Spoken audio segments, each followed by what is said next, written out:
this is Laura, City Scrapper. Thank you so much for joining me on my channel today. Today I am excited to be joining the paper crafting YouTubers Crafty Organization Hop. This month we're discussing how we organize our paper collections. I think it could be so helpful to see how others approach organizing, and if you watch all of the videos on the Hop, you'll get lots of ideas. And hopefully you'll get at least one organization method or tip that will appeal to you and will help you get your crafty space organized.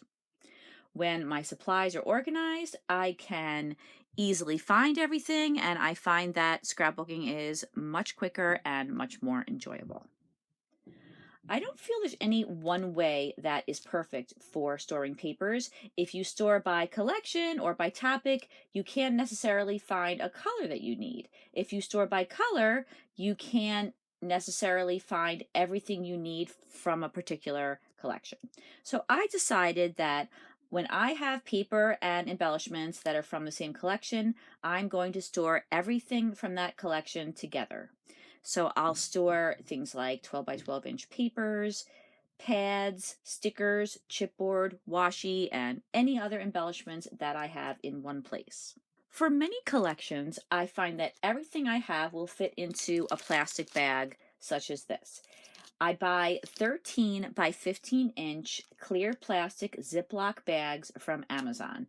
They cost $20 for 100 bags, and for larger collections, I use plastic envelopes. I found two different types of envelopes. There is the kind of envelope that has a snap closure. There's also an envelope that has this string closure. I prefer the snap because I find that in time this closure tends to break off. Either these circular plastic pieces break off or the string breaks off, but I have a lot of trouble finding these.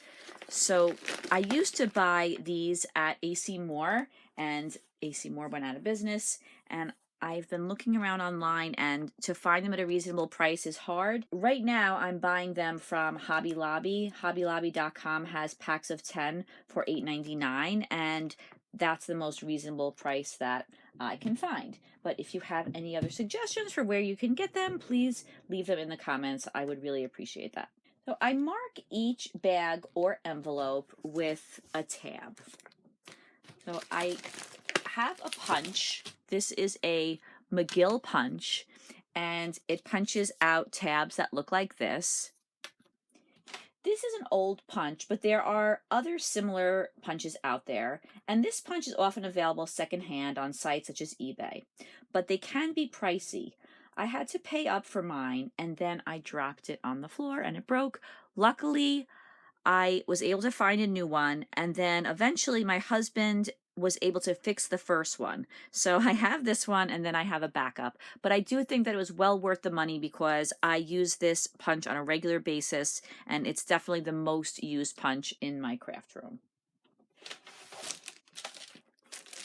On the tab, I will write the manufacturer's name, and then I'll write the name of the collection. So this says Authentique, that's the name of the manufacturer, and then it says Party, that's the name of the collection. Now, for non-themed collections, I store those by manufacturer and then by collection name in alphabetical order. I organize my collections in three main different ways. So on this shelf, I have collections that are not themed, and they are in order by manufacturer and then by collection name. So these are all basic gray over here, and then you could see the individual names of the different collections that I have. So that's how most of my collections are stored. Then I also have collections that are stored by season and holiday. On these shelves, I have the beginning of my themed collections. And as I had mentioned, I store my theme collections in two ways. One of them is by season, and then the other one is by topic. These are all of the paper collections that are stored by season. So within each of the seasons, I have all of the holidays for that season. And up on the top here, I have kind of stored in a messy way, but I have some paper pads, and then I just have a couple of embellishments. These actually have to go into one of these envelopes, but I have the paper pads and I don't have the matching embellishments for these, so I store them up here on the top. Then I start with Christmas, and you can see that each of these is labeled. It says, again, the name of the manufacturer, the name of the collection, and then you'll see a red dot. And the dots are helpful to me because I'm able to scan the shelves and be able to see, like, okay, here are all my Christmas papers. So the final way that I organize my paper collections is by theme. So I have all of my different themes in alphabetical order. So I have things like school, travel, movies, things like that. And this is the travel section. So I have all of the collections organized once again by the manufacturer's name and then by the name of the collection. And I find this to be very helpful because when I want to make a travel layout, I don't have to search all over for all my travel collections. They're all in one place. And I have found that to be very helpful.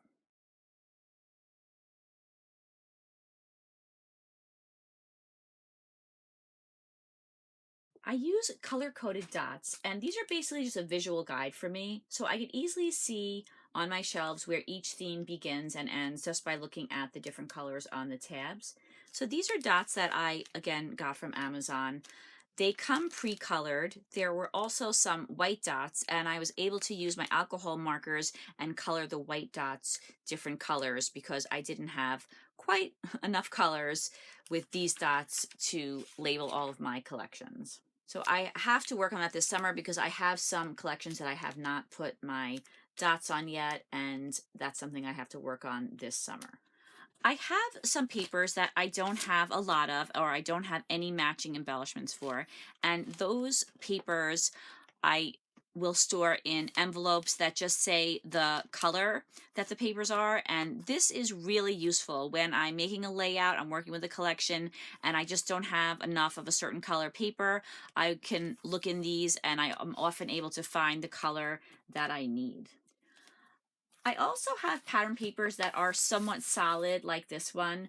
They generally come in packs of 25. I got them from Tuesday Morning, and I have these organized in another spot by color. These also come in very handy.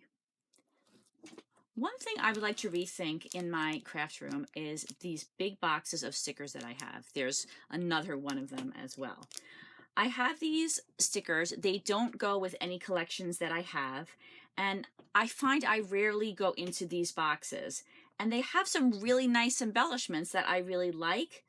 So one thing that I have been trying to do is when I find a collection that has the same color scheme and the same style, and I think it'll go with the stickers that are in this box, I'll take them out of this box, and even though they don't officially go with the paper collection, I'll put them in those envelopes. So I want to continue to work on this. I want to find some way that I can encourage myself to use these rather than having them sit in this box that I rarely think to go to. So I found that this system of organizing my collections works very well for me. It helps me to locate my materials, and it encourages me to get started on projects, and it makes organizing when I'm done scrapbooking very easy. I think this is essential for me to stay motivated, to be able to find all of my materials, and to be able to take them out and put them back easily. I try to remain open to the fact that my collection, my habits, my style, they're always evolving. So as I change, my organization has changed over the years too, but right now, this is what's working for me. I have a complete craft room tour you may enjoy, and I'll link it below in case you're interested. Don't forget to check out the rest of the videos in this hop. The links are in the description box. I hope you enjoyed this video, and I hope to see you again soon. Take care, everybody. Bye-bye.